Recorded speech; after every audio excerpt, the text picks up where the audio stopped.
Bonjour à tous et merci de prendre le rendez-vous avec nous ce vendredi 30 juin 2023. L'actualité nationale avec les candidats au certificat d'études primaires qui, depuis hier, sont fixés sur leur sort. La direction des examens et concours a fait connaître les résultats en plaçant le département du Plateau en tête du peloton avec 88,94%. Cette année, c'est le département de la Liborie qui a joué les mauvais élèves avec un taux d'admissibilité de 65,95%. Au plan national, on parle de 81,29% d'admis, un taux d'admissibilité légèrement en baisse par rapport à l'année dernière. Précision à suivre tout à l'heure dans le bulletin matinal de Florence Bossa et dans la revue de presse d'Assiongbo Kagny Assiongbo.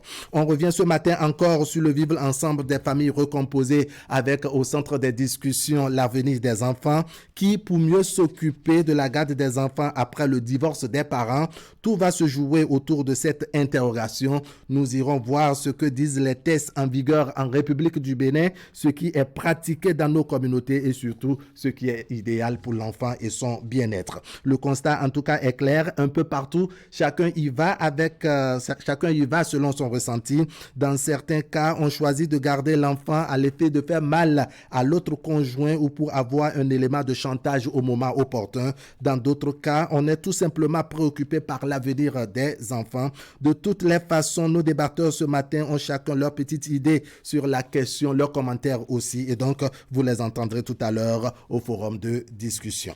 Pour ma part, je vous attends nombreux au téléphone autour de 7h45 minutes. ITIA, c'est ici et maintenant. Bienvenue. Bonjour à tous.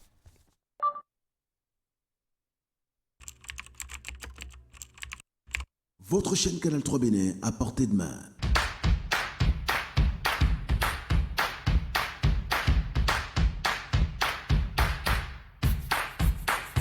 Découvrez désormais, depuis votre smartphone ou tablette, toute l'actualité nationale et internationale, vos émissions préférées de la chaîne Canal 3 en live 24/24, où que vous soyez, à travers son application disponible en téléchargement libre sur Play Store. Canal 3 et sur le www.canal3television.com, vous êtes les bienvenus. Canal 3, la passion de l'image.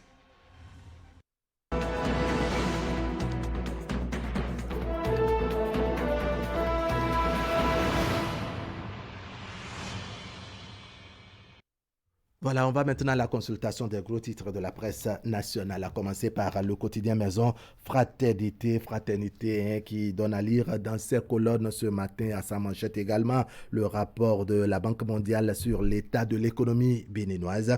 La croissance est restée robuste au prix d'une politique budgétaire expansionniste, un titre donc du quotidien Fraternité ce matin. Et puis marché verte à Cotonou, l'église catholique contre les déchets plastiques. Et puis confrontation sur scène des candidats africains. La demi-finale de Montpremier Montreux Afrique by Castelbieux se déroule ce jour. Et puis on a dans les colonnes du quotidien Fraternité les propos du psychologue Bertin Loco qui s'est prononcé sur les violeurs de mineurs. L'abus d'alcool ou de drogue peut augmenter le risque de comportement violent.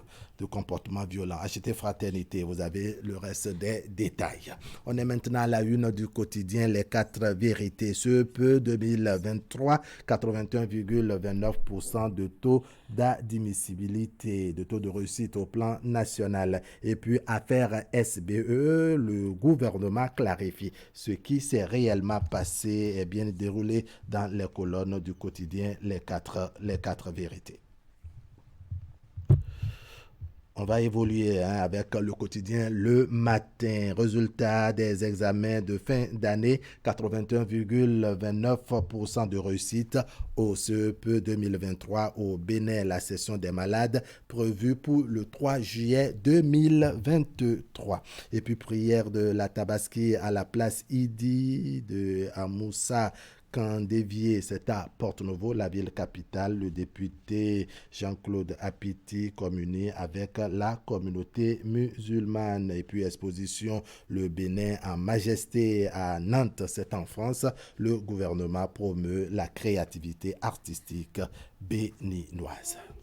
Ça grogne au niveau de recrutement à l'ANSR, c'est le titre donc du quotidien Nord-Sud quotidien. Et puis au port autonome de Cotonou, défis persistants malgré le contrat de gestion. Quotidien Le Potentiel qui nous placade également à sa une les résultats du certificat d'études primaires session de juin 2023, 81,29% de réussite enregistrée au plan national. Le plateau premier, la Liborie dernier dans le classement.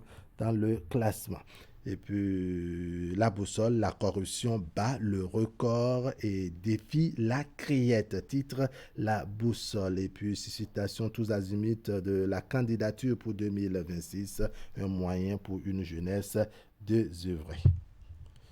Quotidien Matin Libre, avec lequel nous allons finir ce matin. Distribution des kits de viande à Djougou. Alpha Taka fête la Tabaski avec les familles démunies. Et puis, 9e édition du Salon Agri-Finance, Enabel Bénin, une constante disponibilité. Et puis, saison 3 de Mon Premier Montreux en Afrique, 20 candidats pour 8 places. Castelbière au cœur de l'humour, titre le quotidien Matin Libre. On revient très rapidement à la une du quotidien Fraternité, rapport de la Banque mondiale sur la santé de l'économie béninoise. La croissance est restée robuste au prix d'une politique budgétaire expansionniste. Et puis marcher vers à Cotonou, l'église catholique qui est contre les sachets plastiques. Achetez Fraternité et vous avez le reste des détails, n'est-ce pas? Sion Kanya Siongbon nous reviendra en fin d'émission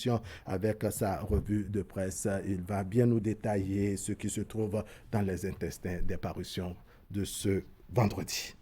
On va voir maintenant dans le bulletin matinal de Florence Bossa ce qui fait l'actualité. Florence, bonjour. Bonjour Ara, bonjour chers amis téléspectateurs. Eh bien, on ira à Porte-Nouveau tout à l'heure pour entendre le directeur des examens au concours du ministère des enseignements maternels et primaires, puisque depuis hier, les candidats sont fixés sur le sort. Les candidats à l'examen du certificat d'études primaires, session de juin 2023. On a procédé donc à la proclamation, pour ne pas dire à la délibération des résultats. Au total, 192 179 candidats sont déclarés admis sur les 236 411 ayant pris part à cet examen, soit un taux de réussite de 81,29%. Plus de 237 millions de francs CFA, c'est la valeur des matériels médico-techniques offerts hier jeudi au ministère de la Santé. C'est un don du gouvernement américain à travers l'USAID pour accompagner la partie béninoise dans sa politique de réduction de la mortalité maternelle, néonatale et infantile. Précision à suivre tout à l'heure. Allez, on prend une petite pause et on revient développer tout ceci.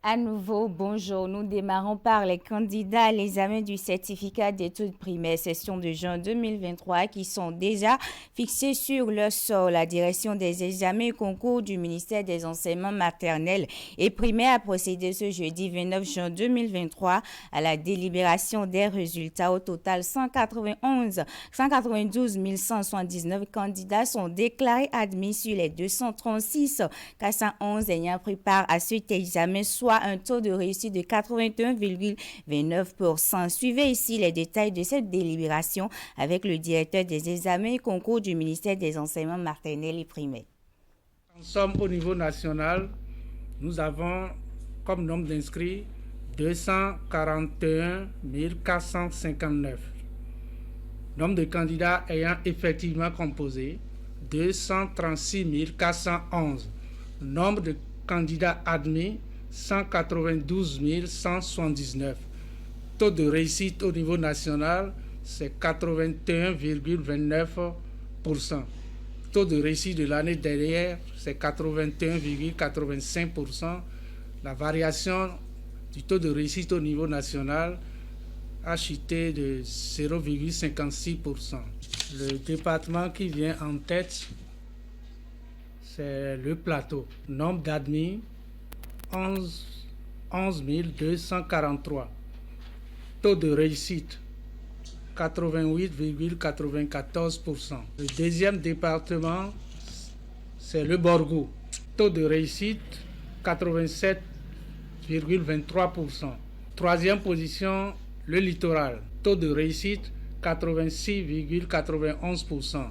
En quatrième position, nous avons le département de la Donga. Taux de réussite, 86,23%. Cinquième position, le département de l'Atlantique. Taux de réussite, 83,15%. Sixième, les Collines. Taux de réussite, 81,21%. En septième position vient le département du Mono. Taux de réussite, 80,31%. Huitième position, l'Ouémé. Taux de réussite, 79,96%. En neuvième position vient le département du Koufo. Taux de réussite, 79,73%. En dixième position vient le département du Zou. Taux de réussite, 77,97%. Onzième position, Atakora. Taux de réussite, 68,81%. Et enfin vient le département de la Libérie en 12e position. Taux de réussite, 65,95%. Félicitations donc à tous ces candidats qui viennent de décrocher leur premier diplôme scolaire et du courage bien évidemment à ceux qui n'ont pas pu tirer leur épingle du jeu. Le gouvernement américain à travers l'USAID a procédé ce jeudi 29 juin 2023 à la remise officielle de divers matériels médico-techniques au ministère de la Santé du Bénin. C'est un lot d'équipements d'une valeur de plus de 237 millions de francs CFA qui va contribuer à la réduction de la mortalité natale, néonatale et infantile. La cérémonie de remise a eu lieu dans les locaux du ministère de la Santé. Reportage. C'est une boîte d'épisiotomie que le représentant résident de l'USAID au Bénin remet au directeur de cabinet du ministre de la Santé. C'est le geste symbolique qui marque cette nouvelle contribution du peuple américain à l'amélioration du système de santé béninois.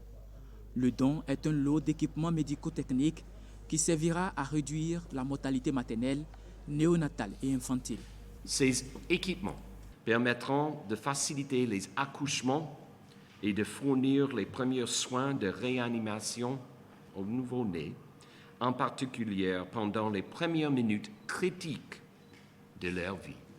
Quant au matériel de stérilisation, nous espérons qu'il contribuera à renforcer la sécurité quotidienne dans la prévention et le contrôle des infections pour les mères, ainsi pour les enfants. Les matériels offerts au Bénin sont composés, entre autres, de boîtes d'accouchement, des ventouses obstétricales, des kits d'animation de nouveau-nés et des autoclaves.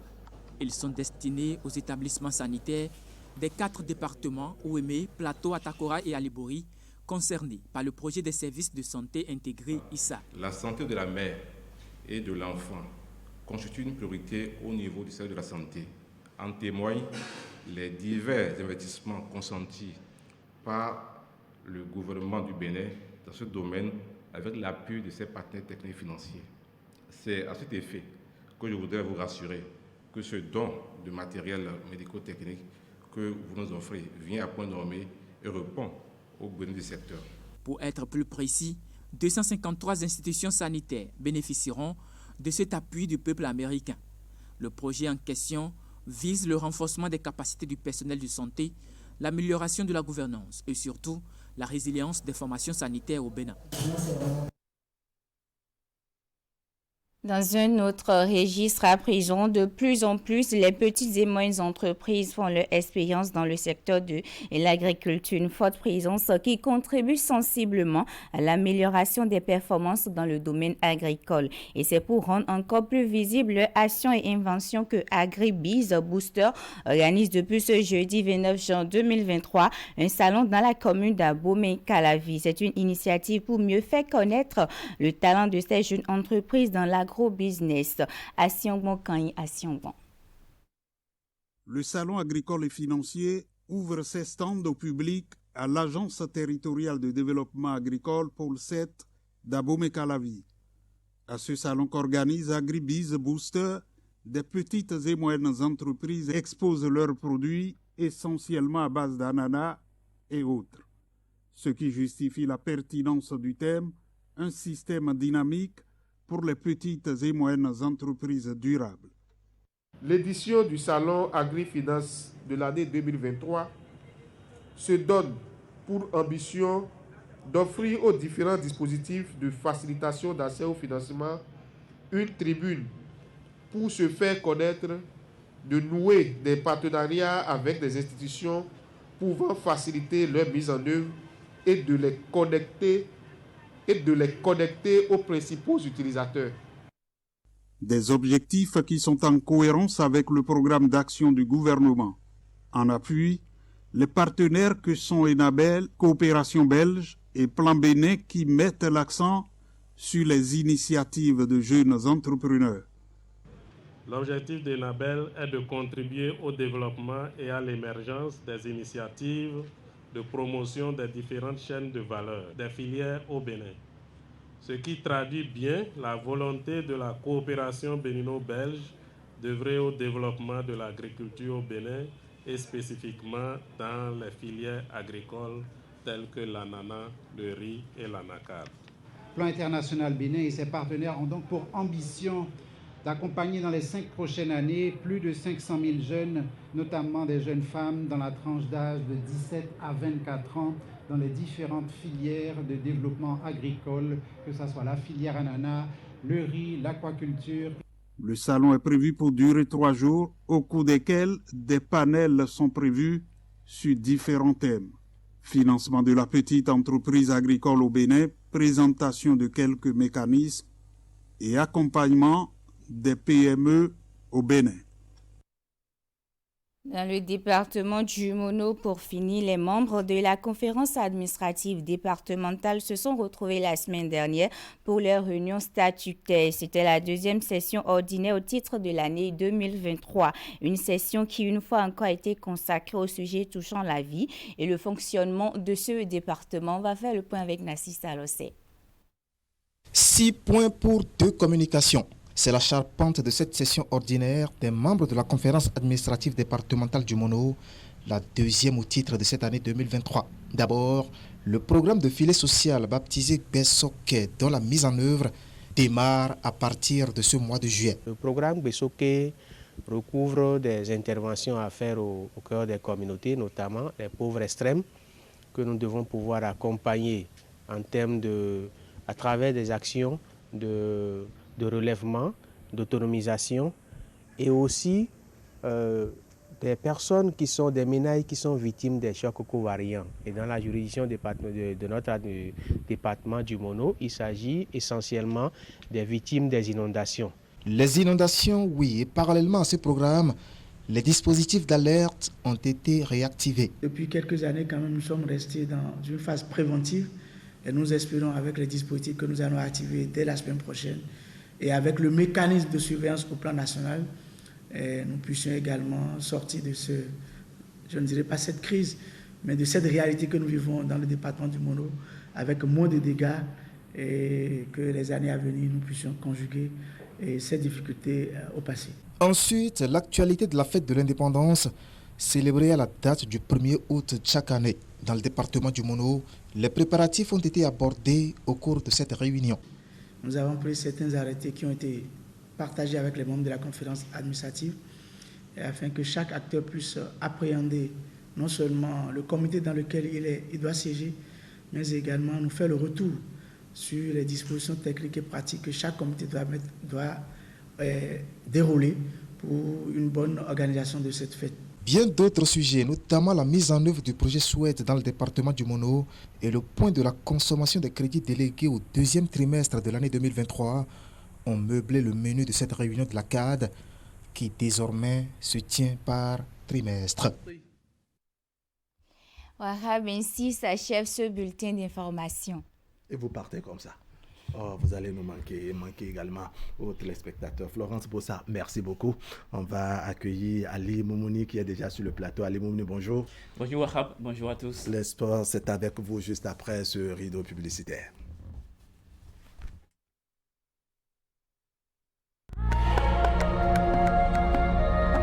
Atulo, ni donna Joe Moumouni Miton, les nous le on pas besoin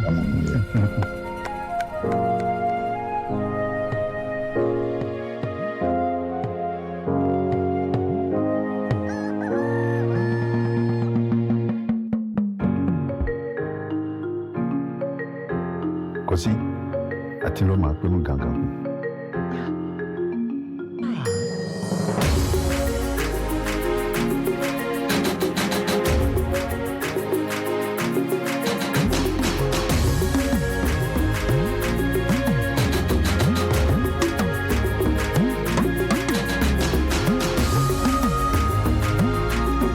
Engagé dans tes activités, c'est pourquoi chaque jour, partout au Bénin, on te donne les moyens de les mener à bien. Car pour nous, plus tu tiens à quelque chose, plus on le soutient.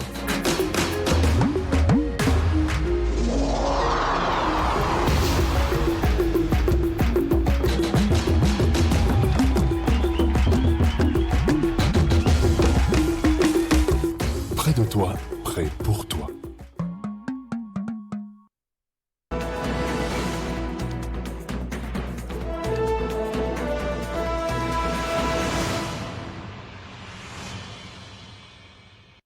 Ali Moumouni, bonjour. Oui, bonjour. Les affiches du week-end, ce serait tout à l'heure, mais on parle depuis quelques semaines déjà du mercato estival qui bat son plein avec le mouvement de plusieurs joueurs africains. Oui, Wahab, on a parlé... Ça bouge un peu. Bien entendu, on a parlé la semaine dernière donc, des joueurs qui étaient donc, suivis par des équipes. Il y en a donc pour qui c'est confirmé à l'image d'Edouard Mendy qui va désormais évoluer la saison prochaine en Arabie Saoudite avec Al-Ahli, malgré l'intérêt donc, des clubs de Ligue 1, dont Monaco, l'OGC Nice, le gardien de but international sénégalais a fait son choix. Pour l'instant, les termes du contrat restent toujours inconnus et non dévoilés au public. Le joueur aurait signé jusqu'en 2026. Il faut préciser que Al-Ahli est un club de deuxième division promu cette saison dans la Saudi League professionnelle. Khalidou Koulibaly, l'autre Sénégalais de 32 ans, s'est fait aussi pour ce défenseur, le colosse défenseur sénégalais a paraphé son contrat avec le club saoudien de Al-Hilal. Un peu plus tôt dans la semaine, le défenseur sénégalais va désormais toucher gros Wahab, soit environ 25 millions d'euros par an. Un autre joueur africain qui s'est engagé en Arabie Saoudite, c'est Hakim Ziyech, qui va s'engager en Arabie Saoudite, sinon c'est déjà signé quand même. C'est Hakim Ziyech, l'attaquant marocain, a passé sa visite médicale hier après donc son contrat avorté avec le PSG. C'était lors du mercato hivernal dernier. Il a signé donc jusqu'en 2026 jusqu'en 2025 pour un montant de 15 millions. Ça, c'est les frais de transfert d'euros, bien entendu. C'est le troisième joueur de Chelsea qui s'envole pour l'Arabie Saoudite cet été. Hakim Ziyech devra toucher donc une rémunération comprise entre 12 et 13 millions d'euros par an. CJS a effectué sa visite médicale hier. Geoffroy Kondogbia lui passera donc la sienne aujourd'hui à Marseille. Comme pressenti depuis plusieurs jours, le vice-capitaine de la sélection centrafricaine sera une recrue estivale du club phocéen. Un accord est déjà trouvé avec l'Atlético de Madrid pour le transfert du milieu de terrain de 30 ans. C'est un contrat de 4 ans qu'il attend avec une indemnité de transfert qui s'élève à 8 millions. L'ancien joueur de l'AS Monaco qui a disputé 30 matchs avec les Colchoneros la saison dernière, dont 3 en Ligue des Champions, a déjà donc parcouru de grandes équipes européennes dont l'Inter de Milan et Valence. Il devient à présent un gros coup pour l'Olympique de Marseille.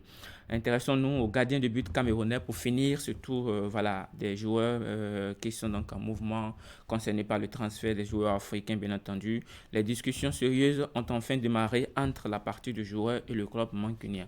Manchester United affiche clairement son intérêt aux joueurs de l'Inter et il faut souligner que l'homme est bien connu du manager actuel des Red Devils pour avoir évolué sur ses ordres à Ajax Amsterdam, bien entendu, il y a quelques années avant de filer du côté de l'Inter de Milan. Voilà donc voilà pour ce qui concerne ce mercato. On va aborder donc les affiches du week-end et nous intéresser tout comme simplement, oui, à la CAN, la Coupe d'Afrique des Nations des moins de 23 ans qui se dispute du côté du Maroc. Les rencontres de la 3e journée démarrent donc aujourd'hui au niveau du groupe A. Le Congo sera l'adversaire du Maroc. Rencontre prévue pour se jouer à 21h, à la même heure. La Guinée sera l'adversaire du Ghana. Le Ghana qui a donc besoin impérativement de victoire pour pouvoir se qualifier pour le tour prochain. Dans le groupe B, c'est pour demain ces rencontres de la 3e journée. Le Niger sera l'adversaire du Mali. Le Niger qui fait donc forte sensation, qui est deuxième de ce groupe à égalité de points, bien entendu, avec l'Égypte qui est leader avec 4 points. Le Niger affrontera pour cette 3e journée le Mali. Et puis de l'autre côté, il y aura la rencontre entre le Gabon et l'Égypte.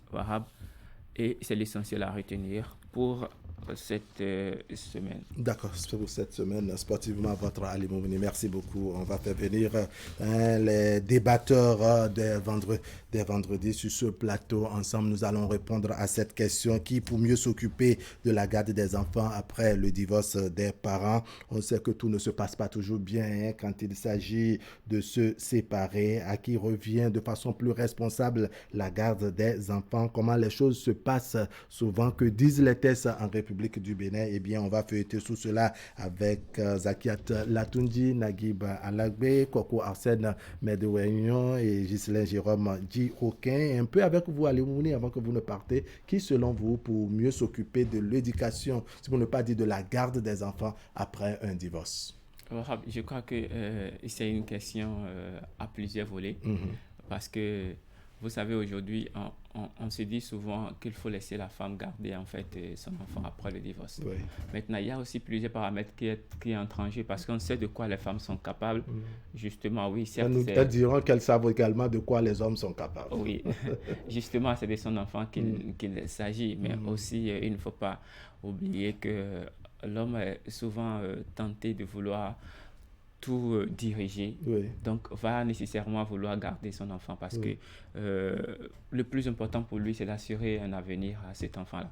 C'est pareil pour la femme aussi, qui va chercher à garder. En tout cas, dans les deux cas, je crois que il va falloir trouver un consensus. Un consensus. Et surtout, pour mettre beaucoup plus en avant l'avenir de l'enfant. D'accord. Merci beaucoup à vous, Ali Moumouni. Les débatteurs vont nous rejoindre.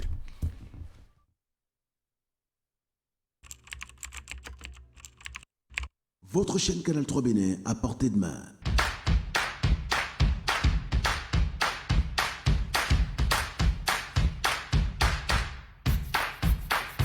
Découvrez désormais, depuis votre smartphone ou tablette, toute l'actualité nationale et internationale, vos émissions préférées de la chaîne Canal 3 en live 24/24, où que vous soyez, à travers son application disponible en téléchargement libre sur Play Store. Canal 3 et sur le www.canal3television.com, vous êtes les bienvenus. Canal 3, la passion de l'image.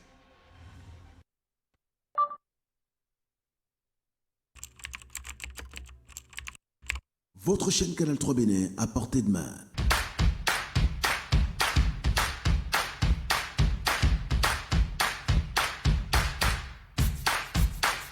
Découvrez désormais, depuis votre smartphone ou tablette, toute l'actualité nationale et internationale, vos émissions préférées de la chaîne Canal 3 en live 24/24, où que vous soyez, à travers son application disponible en téléchargement libre sur Play Store. Canal 3 et sur le www.canal3television.com, vous êtes les bienvenus. Canal 3, la passion de l'image.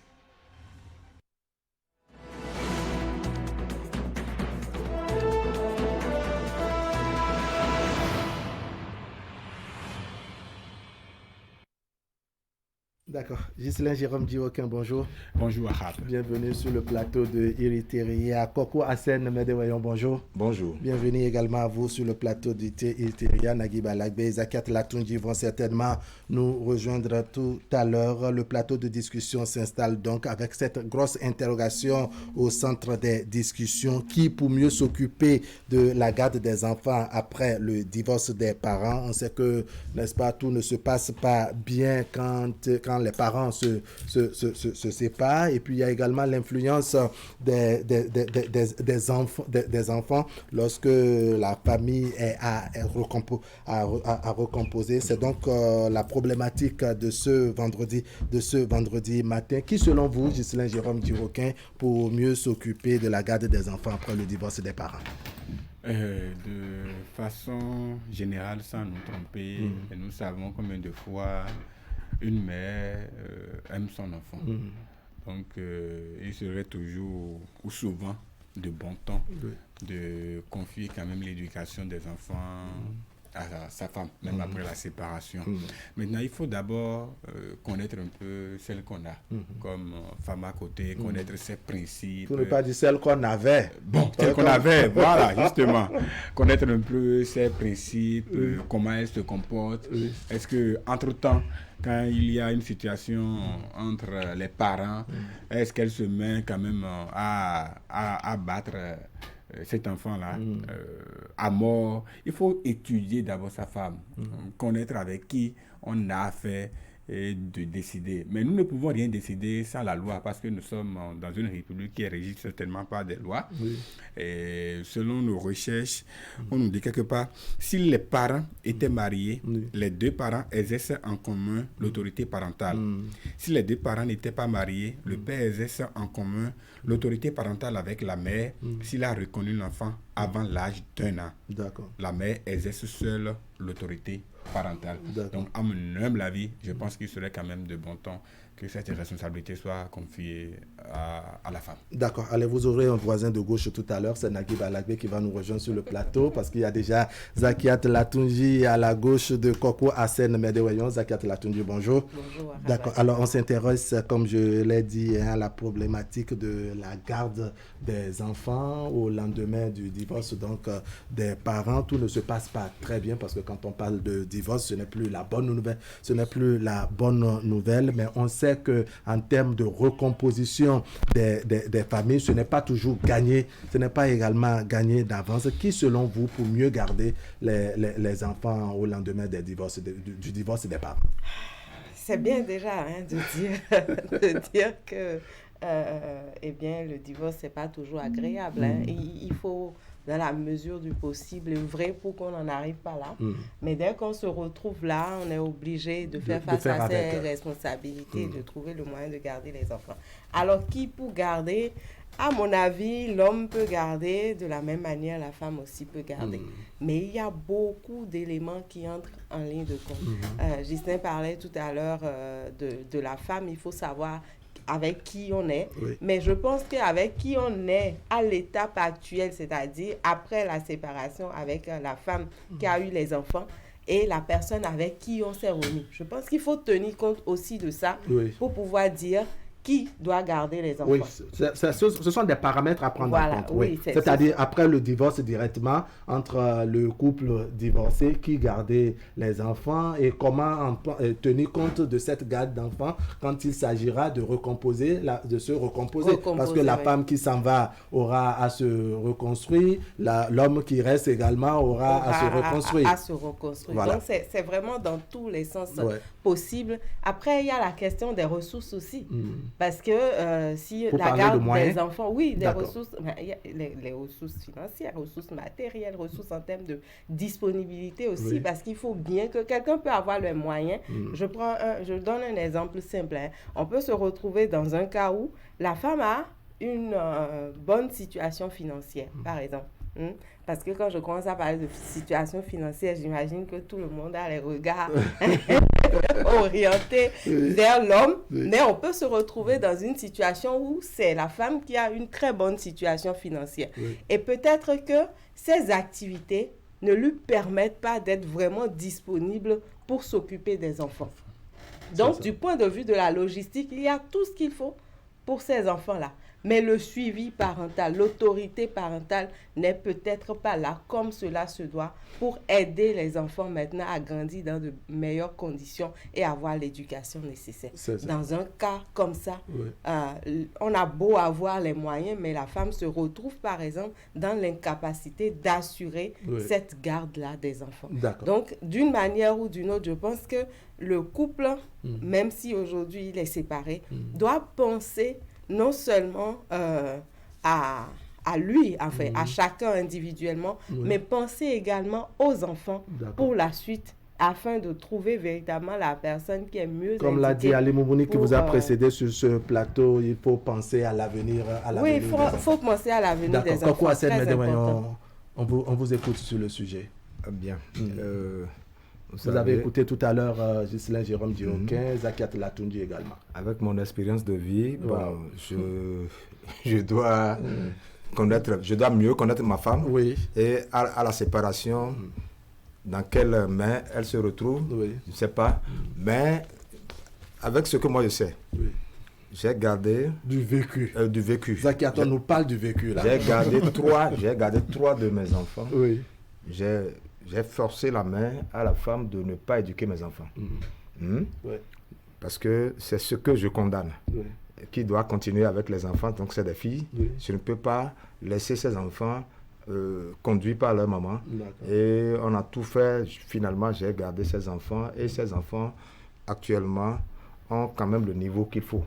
Donc, très rapidement, tu dois te remettre encore avec une autre femme. Pour ne pas dire que c'est toi seul qui garde l'enfant. Bon, et maintenant, comment l'orientation que tu dois donner dans le foyer, alors là, tu conduis ça. Et je vais vous surprendre, on dit souvent que, bon, l'enfant a besoin de sa mère et de son père, les deux. Mais, des fois, j'empêche l'enfant parce que Visuo vina mon noton. Visuo vina mon toton. J'empêche l'enfant. Littéralement, ça veut dire que quand l'enfant va grandir, il verra son père, il verra sa mère. C'est un peu ça. Forcément. Moi, je conduis l'enfant jusqu'à un niveau où l'enfant, à l'âge de raison, l'enfant et sa maman continuent le reste de leur vie. Bon, maintenant, il y a deux cas chez moi. J'ai d'autres femmes qui sont parties avec leurs enfants. Après la séparation. Et elles sont parties avec les enfants et finalement les enfants sont très bien éduqués. D'accord. Vous comprenez? Donc c'est au cas par cas, c'est-à-dire que selon que la femme va partir avec ses enfants, vous observez ce que la maman est avant ça. Ce que la maman est, c'est ça qui te traumatise et tu dis, bon, je garde mes enfants d'abord. D'accord. Et jusqu'au moment où l'enfant grandira, allez, l'enfant... vous allez réagir tout à l'heure. On a eu des vécus, on a eu des commentaires. Nagui Balague, bonjour, vous allez prendre la parole tout à l'heure, mais je voudrais qu'on s'intéresse un peu à ce que disent les tests pour que le débat se poursuive également. Il y a Maître Boris Chadaré, n'est-ce pas, qui nous suit depuis Niamey au Niger et qui a donc réagi à propos donc du sujet. La contribution, disais-je, de Maître Boris Chadaré. Il dit « Bonjour Wahab, bonjour le plateau. Comme à votre habitude, la question du jour aborde encore un fait de société assez récurrent et qui est souvent source de disputes et de tiraillements. Pour répondre à la question, dans notre contexte de société patriarcale, c'est en principe au père que revient la garde de l'enfant après le divorce. Ce principe est à tenir lorsque l'enfant est encore nourrisson ou moins âgé. En effet, sa garde revient de droit à la mère qui doit l'allaiter et prendre soin de lui, soins particuliers nécessitant la fibre maternelle pour y arriver. Cependant, ce droit de garde d'office et de la mère nourrice est mis en cause lorsque celle-ci est soit mentalement instable, soit d'une irresponsabilité notoire, toujours ivre, elle fume, elle est vagabonde, etc. Soit elle est violente aussi. En droit, la pratique a institué que soit accordée au père la garde de l'enfant âgé de 7 ans. Mais attention, le juge de famille apprécie un certain nombre d'éléments avant de trancher la question de la garde. Ces éléments doivent permettre de sauvegarder le bien et les intérêts de l'enfant qui sont au-delà de toute autre considération. Entre autres éléments, on peut citer un cadre sain pour l'enfant où il pourra s'épanouir, une maison, un toit assez décent, une éducation assurée, l'école et la famille. Le parent demandeur doit être un exemple de moralité et de bonnes mœurs. Le parent demandeur doit avoir un emploi ou un fonds de commerce lui permettant de pouvoir prendre en charge l'enfant. Et puis le parent demandeur doit être disponible pour son éducation. Une personne qui a tout le temps entre deux bus ou deux avions, cette option n'est pas la meilleure. Bref, c'est l'étude de ces éléments qui motive la décision du juge. Et puis il poursuit, il dit, permettez-moi d'ajouter que dans certains cas, l'avis de l'enfant qui sait parler compte et détermine le choix du parent bénéficiaire de sa garde. Donc le juge peut aussi demander son avis. C'est donc la contribution de maître Boris Chadaré qui nous suit depuis Niamey au Niger et à qui nous disons également merci. Naguib Alagbe, je voudrais votre appréciation en tenant compte de ce qu'a dit tout à l'heure Ghislain Jérôme Djiroquin, Zakiat Latundi et Koko Hassen Medewayon, de même que cette contribution de maître Boris Chadaré qui prend en compte ce que disent les tests en République du Bénin. Bonjour Wahab Aligbara. Bonjour Naguib. Déjà, merci à maître Boris pour sa contribution, mais je pense que ce dont il est question ici surtout, c'est de voir un peu dans quelle mesure cette question-là échappe. Enfin, on arrive à régler cette question-là sans forcément faire recourir au tribunal. Parce que dès le moment où vous vous retrouvez, dès le moment où vous allez devant le juge, c'est qu'il y a déjà tiraillement, il y a un problème. Et quand vous arrivez, il est trancher dans l'intérêt des enfants, c'est aussi éviter de se retrouver à trimballer les enfants devant le juge dans cette situation-là. Parce qu'il en découle pour l'enfant une instabilité émotionnelle qui peut engendrer la personnalité de l'enfant plus tard. Donc, en réalité, on perd de vue le fait que ce dont l'enfant a besoin, ce n'est pas que le gîte et le couvert. C'est aussi le cadre adéquat et l'atmosphère qui lui épargne un certain nombre de vivre un certain nombre de psychoses. Donc, je crois que le règlement juridictionnel n'est pas la meilleure option. C'est mon avis, je peux me tromper là-dessus. Maintenant, peut-être pas la première option. C'est pas la meilleure option. D'accord. Quand on en arrive là, c'est que on est déjà dans un désordre qui ne dit pas son nom. Et qui doit garder les enfants? Moi, je pense que c'est pas l'un ou l'autre, c'est l'un et l'autre. C'est les deux. Maintenant, il y a divorce. Il y a eu séparation. Là, il n'y a plus et. La conjonction de coordination et, n'est-ce pas? Non, même là, il y a le et. Parce que j'entends pas garder les enfants. Pour moi, garder les enfants, ce n'est pas seulement leur offrir le cadre dans lequel ils grandissent, ils s'épanouissent. C'est aussi pouvoir leurs besoins. C'est les soins. Ce n'est pas parce que, par exemple, les enfants vivent sous mon toit que je dois m'en occuper de bout en bout. C'est-à-dire que c'est pour ça, moi, je pense que c'est l'un et l'autre. C'est ensemble, on appelle la garde de l'enfant. Justement, la garde des enfants s'entend le soin, les soins, le gîte, le couvert, l'éducation, la formation et l'environnement. Donc, tout ça, chacun doit contribuer.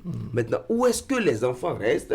Chez qui les enfants dorment? Bon, ça, comme l'a dit Zakiat, et j'adhère parfaitement au développement de Zakiat là-dessus. Il faut mettre côte à côte tous les éléments pour voir quel est le cadre qui offre le plus de stabilité émotionnelle, de tranquillité aux enfants, pour que les enfants puissent D'accord. Alors, juste là, vous allez réagir tout à l'heure. On a senti tout à l'heure, après le développement du tome 1, de Koko Hassen Medewayon, Zakiat qui voulait réagir après qu'on ait pu écrire quelques pages de ce tome 1 là. On vous écoute, Zakiat Latundi. Avant même de venir au tome 1, je m'intéresse un peu au propos de Naguib.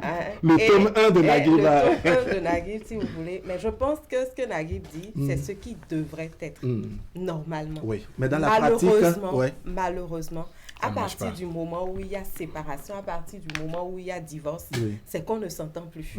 Et à ce moment, ça devient difficile de s'asseoir et de parler en toute objectivité, et en toute responsabilité, en toute impartialité, en pensant justement rien qu'au bien de ces enfants-là. Ça devient complètement impossible. Et vous n'imaginez pas tout ce qui se passe avant que quelqu'un décide ou alors que le couple décide de se séparer.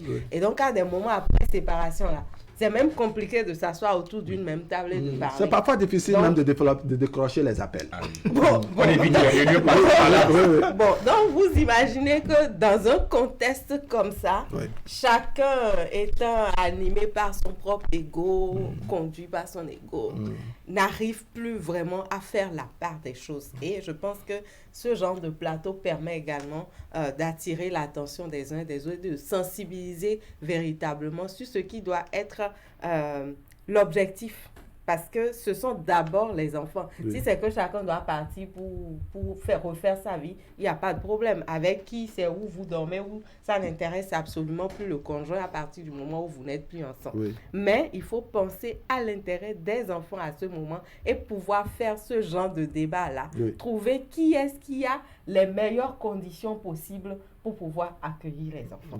Et justement, ça me permet maintenant de venir au top 1 de qui dit justement que lui tient compte de la femme. Il dit que là, c'est un piège. Ça peut tromper parce que il ne s'entend plus avec la femme. Et au nom de ça, il peut dire non, cette femme-là ne peut pas garder mon enfant.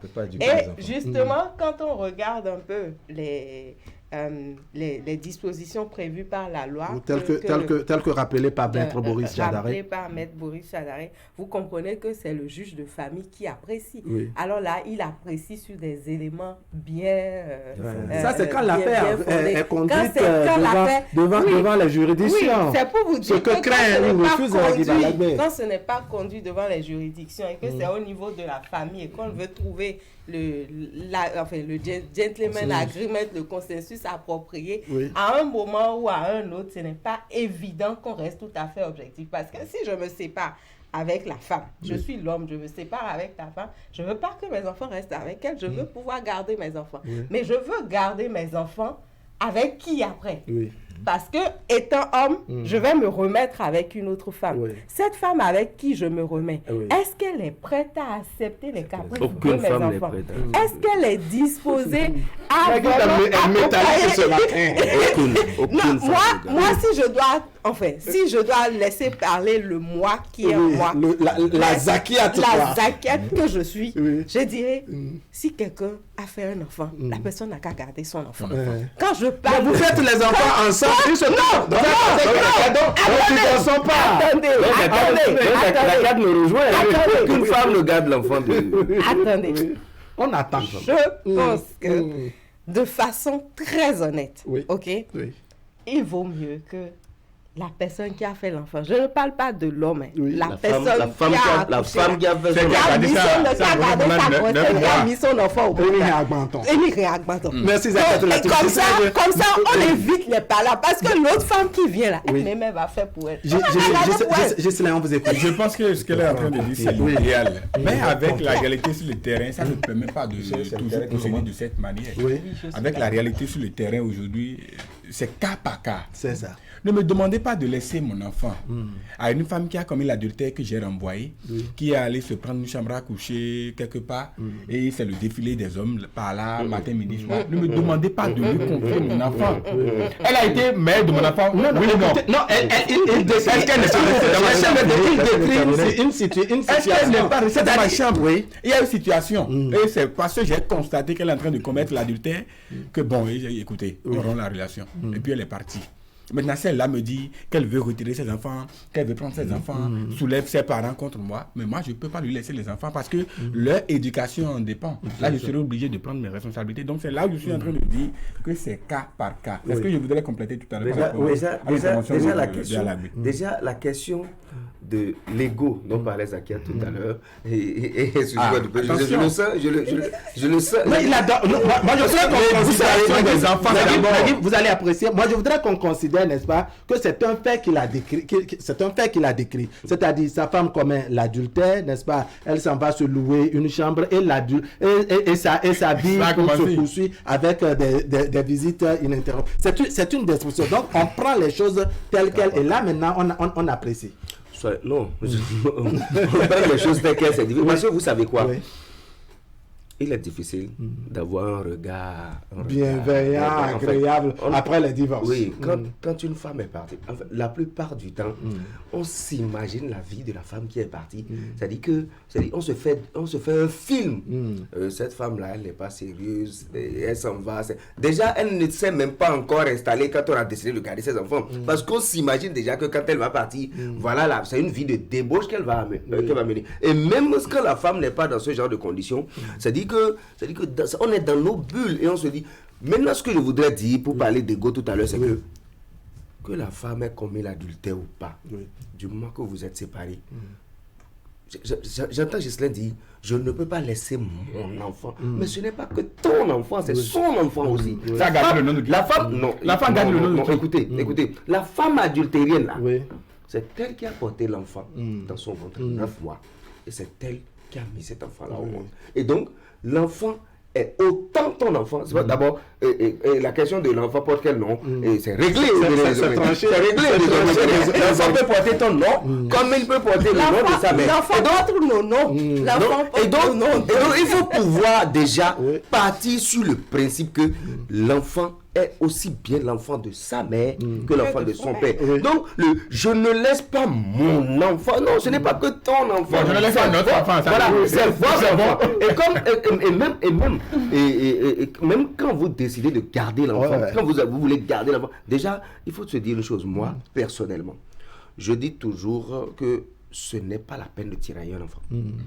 Je ne tiraillerai jamais un enfant. Ça, c'est Naguib Alago. Et de l'émotion sur ce plateau, Naguib, vous permettez. Vous allez réagir tout à l'heure. On va lire la contribution de Abdel Bassit Issiakou, n'est-ce pas, qui a réagi sur le sujet. Abdel Bassiti, c'est ça, Bassiti Issiakou, qui dit, généralement, nous savons comment les divorces se font chez nous. Ce n'est pas aisé. Cela ne se passe pas souvent dans une bonne ambiance. C'est souvent suite à des mésententes, disputes que surviennent ces divorces. Du coup, c'est le plus fort qui garde les enfants. Sinon, si un divorce vient de l'entente des deux conjoints, ce qui est rare, les deux parents doivent décider ensemble de qui va garder les enfants. Dans ce cas, le plus responsable, le plus soucieux de l'avenir des enfants les garde, mais les deux doivent contribuer d'une manière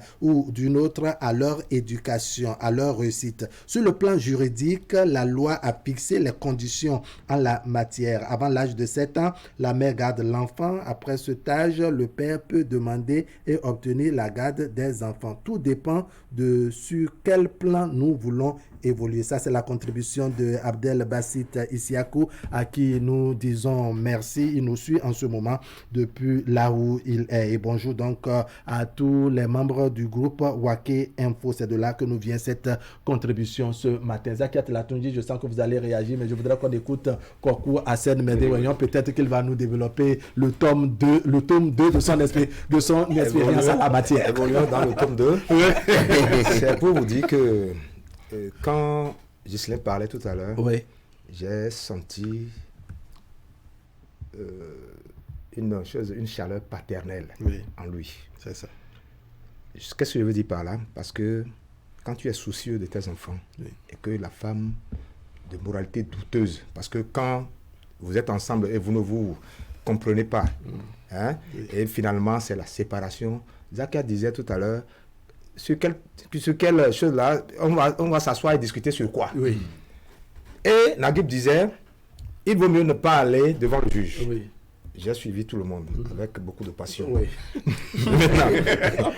comme je le disais, il y a de la passion et de l'émotion sur ce plateau. Et je vous dis, j'ai les deux cas. J'ai gardé, on a emporté mes enfants comme des emballages, on a emporté et je me suis soumis, c'est-à-dire je n'ai plus rien dit. Bon, maintenant, celle qui a emporté, je crois qu'elle peut bien éduquer. Et comme chose là, comme Dieu ne fait pas ces choses au hasard, quelqu'un est parti à Lomé et a rencontré l'enfant dans une école privée. On dit Méré Guayon, la dame lui demande quel Méré Guayon. Il dit forêt sacrée, l'enfant dit forêt sacrée. Il dit ah, c'est ton père. Et la dame m'a appelé depuis Lomé, m'a passé l'enfant. Donc, elle est dans de bonnes mains, l'enfant est dans de bonnes mains et je suis ravi. On peut dire Alhamdulillah. Alhamdulillah. Mais, gare à toi, si la femme de moralité douteuse emporte ton enfant et finalement c'est ton nom qu'on va publier partout pour dire que c'est l'enfant de telle personne. Quand l'enfant va commencer par fumer de la drogue, c'est ton nom. Hein. C'est ça. Et quand l'enfant va réussir, c'est aussi ton nom.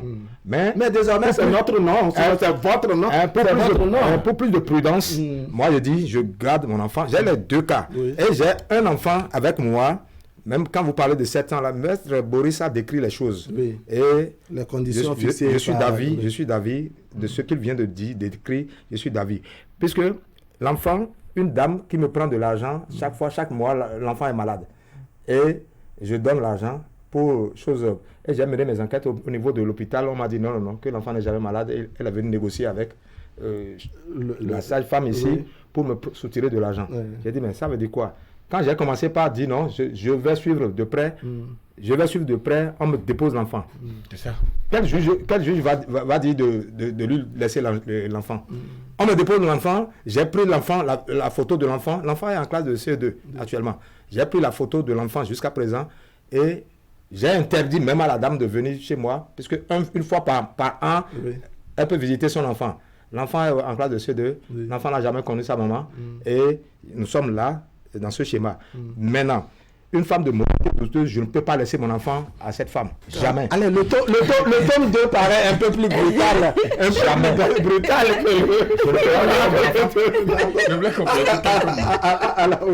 Voilà ce que nous sommes en train de dire. La majorité de ces femmes, je dis bien la majorité de ces femmes, qui réclament les enfants, je ne veux pas abandonner mes enfants, je vais prendre soin de mes enfants, etc. C'est pour soutirer encore des sous à l'homme. Comment peut-on commercialiser son propre enfant? Parce qu'on sait que quand l'enfant serait avec moi, à la fin du mois, le père doit envoyer un sac de riz, il doit envoyer tant. Donc pour ça, on exige que l'enfant reste avec soi, je dois prendre mon enfant. Et c'est-à-dire ça devient un objet de chantage ou de business. De business, on t'appelle à tout moment pour te dire l'enfant est malade. L'enfant qui doit paisiblement, on fait sa photo, on t'envoie pour te dire de voir son état, qu'il est malade, qu'il est souffrant. Mais est-ce que vous-même vous intervenez, vous prenez vos responsabilités lorsque l'enfant est de l'autre côté? Parce que si la responsabilité était assumée comme cela se devait, l'enfant ne devrait pas vous faire de chantage. Vous ne devrait pas vous faire de chantage. Allez, on va écouter Zakiat Latunji. Et je précise que le débat se fait, n'est-ce pas, au téléphone avec les téléspectateurs. La régie va donc nous accompagner à ouvrir la ligne de manière à ce qu'on puisse avoir les téléspectateurs ce matin. Zakiat Latunji et juste après, ce serait vous, Nagui Balagé. Prenez juste patience. Alors, ce sur quoi je suis d'accord avec chacun d'entre nous ici, là. C'est véritablement à votre droite, c'est beaucoup plus le vécu. Oui, c'est le vécu. Je précise. Et c'est pour ça que j'accepte que c'est au cas par cas. C'est ça. D'accord? C'est vraiment au cas par cas parce que qu'on prenne un enfant qui est encore tout petit parce qu'on estime que bon, la femme est de moralité douteuse. Bon, en griffe, je mets ça parce que c'est le papa qui apprécie. On regarde ce que, bon, aujourd'hui, ça ne va plus entre nous. Puisqu'au moment où vous vous mettez avec elle, là, vous ne l'avez pas qualifiée de moralité douteuse. Sinon, elle ne serait pas sous votre toit. Donc, c'est pour ça que j'accepte que c'est au cas par cas. Mais d'une manière ou d'une autre, quand on a un téléspectateur. Oui, il y a un autre téléspectateur qui a son tour à développer. Herman Nathan, bonjour. Oui, bonjour, monsieur Wahab Alikbara. Merci beaucoup. Vous nous appelez d'où ce matin?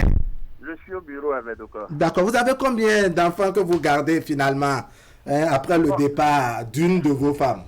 Non, il n'y a jamais eu de débat, il n'y aura pas de débat. On vous écoute sur le sujet, Herman. Maintenant, c'était juste pour vous taquiner. Oui, non, j'ai compris. Bon, je dis bonjour à toutes les avec l'accompagnement de la régie pour que par ici nous puissions avoir nettement le son de Herman Metton. Je dis bonjour à toutes les personnes présentes sur le plateau. Ouais. Bonjour. Qui pour garder, après le divorce, qui pour garder les enfants? Ouais. L'idéal, c'est qu'on laisse nos enfants à nos ex-épouses, vous comprenez, pour qu'elles s'en occupent, parce que avec les mamans, les enfants se sentent un peu plus à l'aise, parce que papa fait souvent du bruit, papa quitte très tôt, rentre tête à la mine renfrognée, mais avec la maman, il y a toujours une affection. Sauf que avec nos épouses aujourd'hui, qu'elles m'en excusent, il y a leur représentante sur le plateau. Après le divorce, je ne voudrais pas que le syndicat se lève ou bien se soulève contre moi. Après le divorce, c'est que elles cherchent, et moi j'apprécie les femmes pour ça. Ça, moi, je leur tire un grand coup de chapeau, quel que soit leur niveau de vie. Elle peut être pauvre n'importe comment, elle ne peut ne pas avoir d'activité génératrice de revenus. Après le divorce, elle cherche toujours, elle se bat sans moyen pour garder la garde de leurs enfants. En général. Oui, en général. C'est pour commercialiser après. De chapeau, elle peut aller manger du sable, même si elle ne mange pas du sable, c'est une manière de parler. Elle cherche à garder les enfants. Maintenant, vous avez déjà tout décrit sur le plateau. Tout décrit, tout est déjà abordé. Parce que lorsque, parfois, quand l'homme cherche à garder l'enfant, peut-être c'est pas parce que la femme n'a pas les moyens ou bien elle va commettre l'adultère ou ça là. C'est parce qu'il y a un problème de jalousie. La manière dont elle s'est séparée, la manière dont elle m'a laissé là, franchement, je ne peux pas lui laisser la garde des enfants parce qu'elle tient à ça. Et quand on cherche à garder, ça fait mal aux femmes. Vraiment mal. C'est dit jamais dans le week-end au BDA. Et l'homme pour faire mal à la femme. Là, c'est pour faire mal. L'enfant, la garde des enfants ne le préoccupe plus, mais l'intention de faire mal à son ex fait qu'il cherche à garder ses enfants. Ce que nous allons demander, souhaiter, c'est que même si les enfants sont de l'autre côté, vous imaginez que bon, celui qui est là-bas ne fait rien, essayez de jouer votre partition. Même à la maison, il y a gagne. Les enfants, vous êtes en ville, maman vous dit, ah, je suis chauffeur avec mes et tu envoies l'argent. Tu rentres le soir, l'enfant qui chauffe pas proprement, tu te dis, ah, non, l'argent envoyé l'a déchauffé. Herman Metton, merci beaucoup. Vous êtes nombreux au bout du fil. On va prendre juste le téléspectateur qui vous suit et revenir sur le plateau avec Zakiat Latundi. Naguib attend impatiemment. Vous allez tout patiemment. Il a de la patience avant de se battre. Téléspectateur en ligne, bonjour. Bonjour. Merci de vous présenter. Monsieur Napoléon. Reprenez s'il vous plaît. C'est une très très belle émission, un bon thème que vous donnez. Représentez-vous s'il vous plaît. Monsieur Napoléon. Monsieur Napoléon. Oui. D'accord, vous nous appelez d'où? D'accord. D'accord, on vous écoute sur le sujet donc. Je disais tantôt que c'est un très beau thème que vous développez ce matin. Merci bien. Et déjà en suggestion, c'est de voir si Canal 3 peut en faire une très grande émission parfois. C'est un thème très très éducatif. Oui. Pour corriger pas mal de dérives dans la société actuelle. D'accord. Un enfant appartient à son père. Il faut développer ce thème, ça va être très très bien développé. Les gens comprendront pas mal de choses dedans. Cette dame qui passe avec l'enfant d'un autre homme, ce qu'elle subit dehors, il faut tout dire. C'est qu'on va avoir la nuit, le jour, comme on dit. C'est ça. Un enfant reste chez son père. Et la maman va chercher à faire sa vie ailleurs. Et le monsieur n'a pas à faire sa vie après le divorce? Oui, après le divorce, tu laisses l'enfant à son papa et tu t'en vas. C'est ça.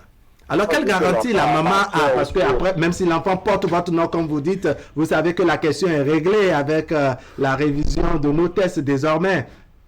Oui, c'est les tests administratifs qui disent ça. Ce que la réalité de notre société dit, c'est autre chose. C'est ça. Je vais vous donner un exemple. Oui. Quand l'enfant part avec la maman, et c'est pas un souhait, l'enfant décède là-bas, qu'est-ce qu'on dit? On dit, mais tu es devant du temps. Donc, l'enfant est pour le père. Alors, une femme qui part avec un enfant, dès qu'il rencontre un premier copain, l'enfant a envie d'appeler cet homme-là, papa. D'accord. Quand ça ne marche pas, il va va voir un autre copain encore, l'enfant appelle cet homme-là papa. Combien de papa cet enfant va avoir dans sa vie et ça ne va pas le traumatiser? D'accord. C'est un sujet, c'est pas un téléphone comme ça, on peut le développer, que les gens comprennent. C'est le fait de notre société, trouver une bonne émission, la chaîne est à vous, pour une très large décision de ce problème-là, pour corriger la vie actuelle. Suivez-nous tous les vendredis et vous verrez que ça ne vous échappera pas. Pardon? Je dis suivez-nous beaucoup plus tous les vendredis matin à pareille heure et vous verrez bien. Je suis, mais le temps imparti à cette émission ne suffit pas pour développer le sujet. C'est du sensible, ça. D'accord, le message est perçu. Merci beaucoup. Je m'en arrête là pour laisser la vie à d'autres personnes. D'accord, c'est vraiment gentil. Merci pour votre contribution. On prend le troisième téléspectateur. Zakiat, vous avez la parole. Téléspectateur en ligne, bonjour. Bonjour le plateau. Merci de vous présenter. Harold Adousiba depuis Agra. Arnold Adousiba. Harold Adousiba depuis Agra. D'accord, Harold Adousiba. On vous écoute. Allô? Oui, on vous écoute. Harold Adousiba depuis Agra. D'accord. Monsieur Harold, baissez totalement le volume de votre téléviseur et vous nous entendrez. Oui, et vous nous entendrez nettement. Ok. Bonjour le plateau. Bien, bonjour. Monsieur Adousiba. Ok. Vous êtes en direct. Oui, ok. Merci. Je pense que le problème de ce matin se résume sur plusieurs cas. D'accord? Je prends deux cas. Le premier cas, lorsque je suppose que la femme a commis l'adultère. Moi, me concernant, je ne permettrai jamais que la garde soit acceptée à cette femme qui a commis l'adultère. Parce que c'est-à-dire si l'adultère est la cause du divorce. Pardon? Si l'adultère est la cause du divorce, vous ne permettrez pas qu'elle parte avec l'enfant. Oui, voilà, exactement. D'accord, le second cas, c'est quoi?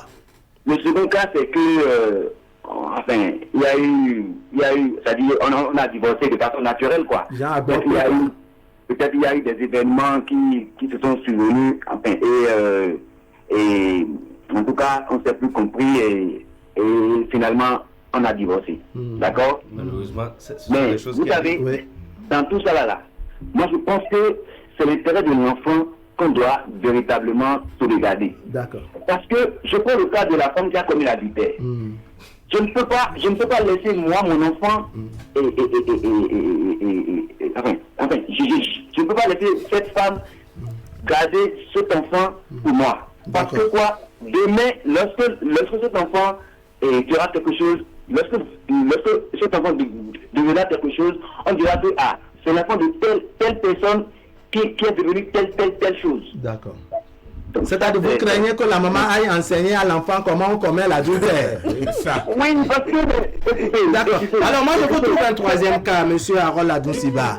Si c'est le cas, c'est-à-dire si la cause du divorce est liée au fait que, bon, vous aussi, vous avez été surpris avec peut-être la bonne ou une autre femme au dehors, comment ça va se passer? Qui garde l'enfant dans ce cas? Allô? Allô, monsieur Adousiba, vous m'entendez? Si c'est vous qui avez commis l'adultère.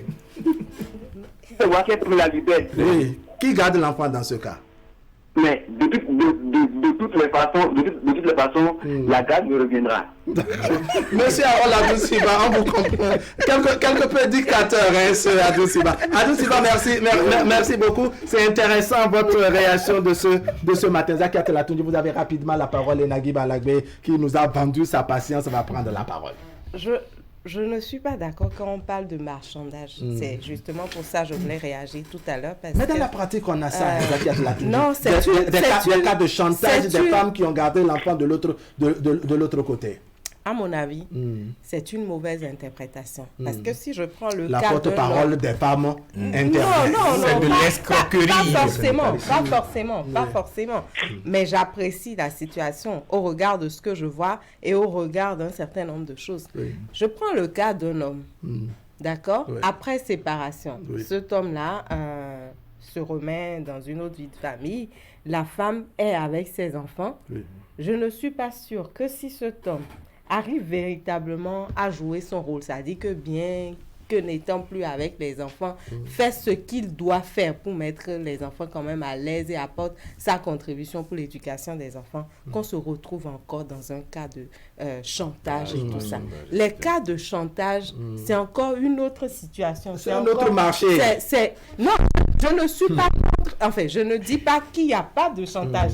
Il peut y avoir des chantages. Il y a des cas de chantage, mais quand vous fouillez bien, vous allez trouver qu'il y a forcément une raison qui est à la base. Maintenant, très rapidement, j'ai déjà vu... Parce que le temps passe vite. J'ai déjà vu des hommes garder les enfants et refuser même de se remettre, de se remettre avec une autre femme. Je parle bien de cas d'hommes. Et qui, ça dit, se sacrifient entièrement pour le devenir de leurs enfants. Dans ce cas, vous voyez combien de fois ils sont paternels et ils ont le souci de voir leur enfant grandir. De la même manière, il y a des femmes qui partent avec les enfants, mais qui ne se remettent avec personne d'autre et qui font le sacrifice. Attention, il faut faire très attention. Parce que le parent même, que ce soit l'homme ou la femme qui part, a le souci de l'éducation de ses enfants. Et votre comportement en tant que père ou en tant que mère a forcément une influence sur l'éducation de votre enfant. Et je ne pense pas qu'il y ait un parent qui ne souhaiterait pas voir son enfant vraiment grandir dans les meilleures conditions et ne pas avoir, et qui voudrait avoir un mauvais modèle pour son enfant. Je ne pense pas. Quel que soit, la femme a commis adultère, la femme n'a pas commis adultère. Même quand l'adultère commet la femme, c'est la même chose. En tout cas, pour la allez, c'est Naguib qui a la parole, finalement. Oui, avant tout, je veux faire constater que ça fait la deuxième fois que j'ai la parole. Tu es pas en fait, encore une fois, la question de l'ego. Oui. Que ce soit les interventions au téléphone et même les interventions sur ce plateau. Je crois que quand il parle de chantage, mais écoutez, quand on sème, on récolte.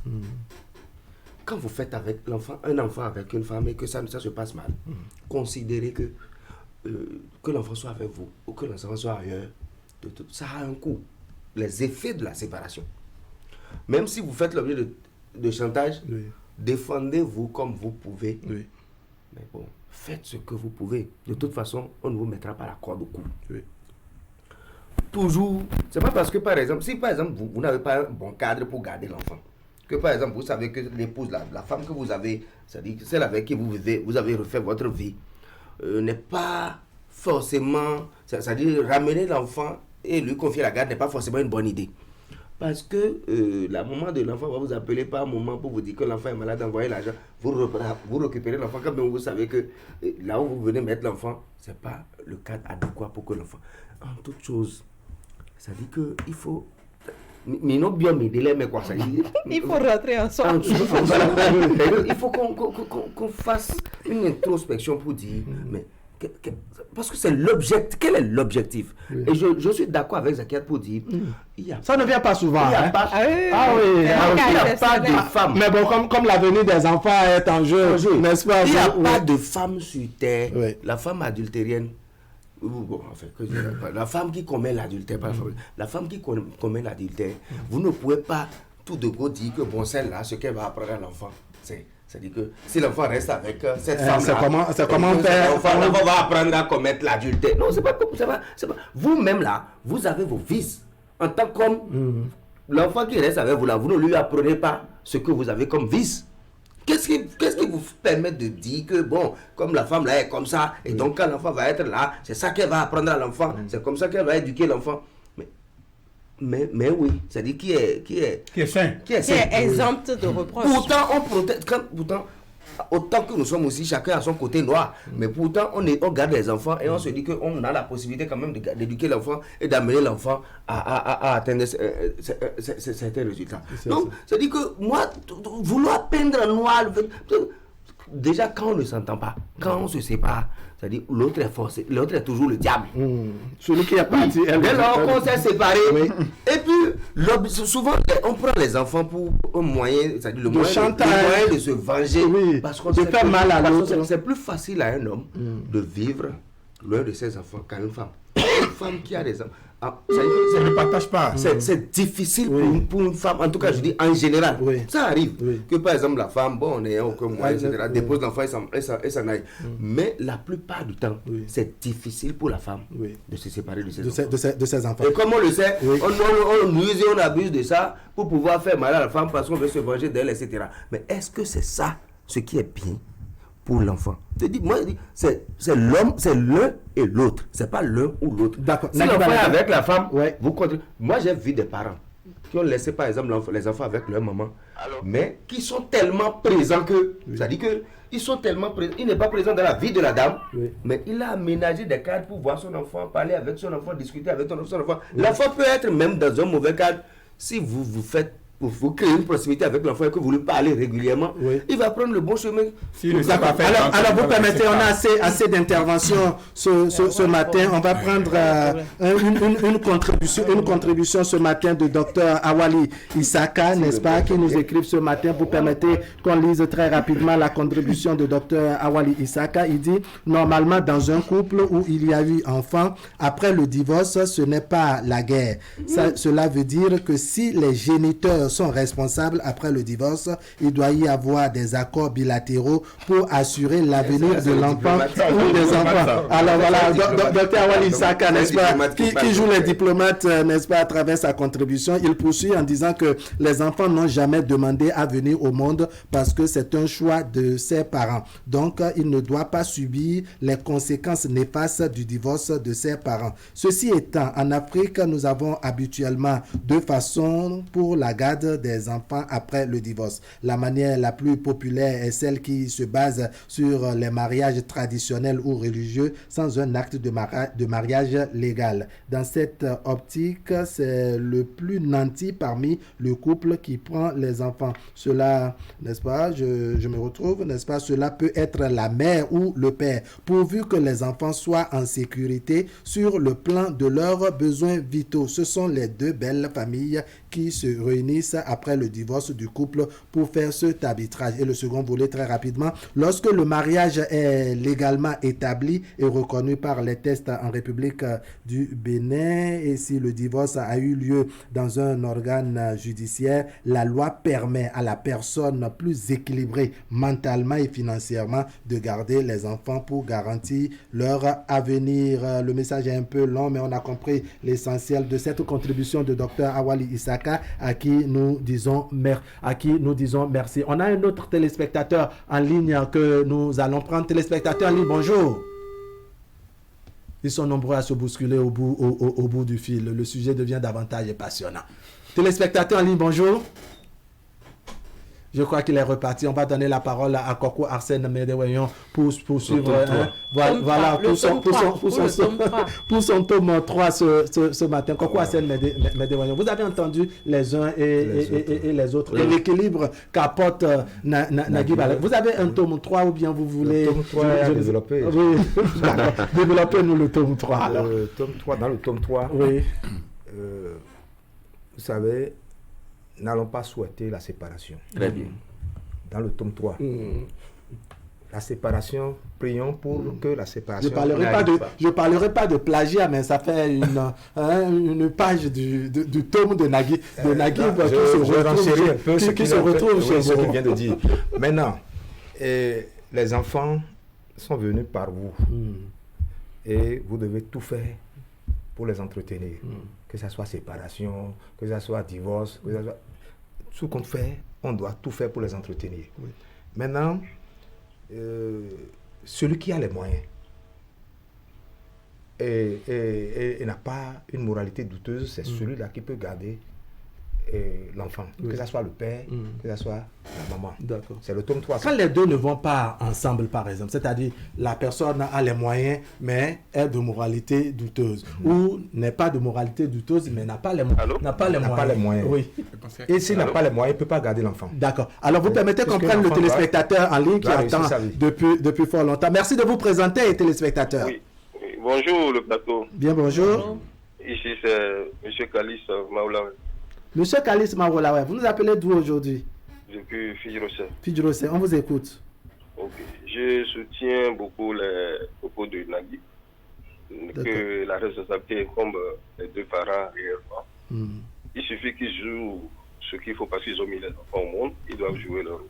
Il ne faut pas qu'ils mettent la cause de leur séparation en jeu pour perturber la vie de ces enfants. C'est ça. C'est vrai que parfois, certaines par jalousie ou quoi, la reine joue avec ça pour perturber la vie des enfants. Et la garde pouvait être suivie par l'un ou l'autre de façon la plus aisée.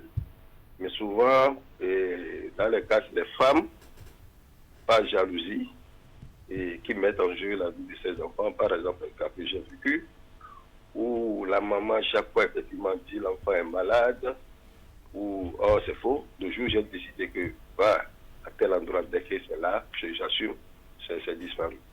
Et l'enfant ne tombe plus malade. Donc, c'est des cas comme ça, effectivement. Donc, la responsabilité, effectivement, comme les deux parents ne doivent pas mettre à cause de la séparation ou bien la jalousie pour ne pas tenir, c'est-à-dire entretenir ces enfants pour qu'ils réussissent dans leur vie. D'accord. Monsieur Kalis Maoulawe, on a compris l'essentiel de votre intervention. On prend le téléspectateur qui vous suit en même temps. Téléspectateur en ligne, bonjour. Merci de vous présenter. Allô. Bonjour, madame. Oui, bonjour. Merci de vous présenter. Table du roi depuis Calavi. Reprenez, s'il vous plaît. Table du roi depuis Calavi. Table du roi. Oui. Ah bon, d'accord. On garde ça comme ça. C'est un restaurant? Oui. D'accord, on a compris. Depuis Calavi. Oui. Waouh. Oui. Il faut qu'on aille comprendre, n'est-ce pas, la situation géographique. Se mettre à la table avec le roi et la reine qui a la parole ce matin. Oui, on aura l'occasion de manger avec le roi. Avec le roi. D'accord. Allez, on vous écoute sur le sujet. J'espère que vous allez bien. Nous allons très bien. Ok. Zaket, bonjour. Bonjour, chère dame de la table du roi. Merci. Le sujet est vraiment intéressant. C'est ça. Et prions Dieu pour que cela n'arrive pas, parce que ça n'arrange pas les enfants.